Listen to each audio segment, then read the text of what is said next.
What's up guys? So it's your boy Jemboy and another health and safety talk once again.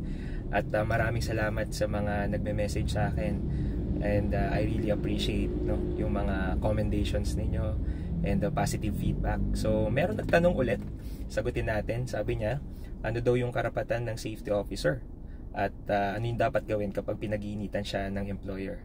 So tandaan natin, yung safety officer ay part ng organization, isa rin siyang worker, no? At any other workers, lahat tayo merong rights within the workplace. Meron tayong tinatawag na duties of employer, duties of employee, and duties of other person.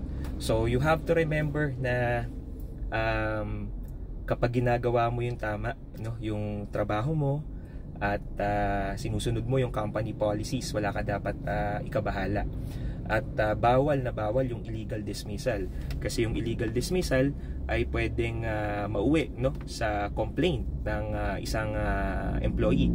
At nandito yung DOLE. Pagdating sa private sector, pwede kang tulungan. At pagdating naman sa public sector, that's Civil Service Commission. So what you need to do as a worker, you do what's right, you follow the company rules and regulations, and then may report tayo, may evidence at documents na pwede nating ipakita na we are doing our job right. So kapag merong mga ganitong instances, you just go to your human resource department para sila yung mag-medal, at meron tayong tinatawag na admin hearing. Worst case scenario, at walang due process, hindi ka nabigyan ng coaching, hindi ka nabigyan ng right reprimand, suspension, hanggang sa uli, that's termination.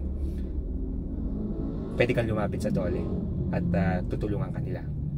Now, always remember, ligtas ang may alam, ligtas ang maingat. Hanggang sa susunod na ating vlog. Thank you so much.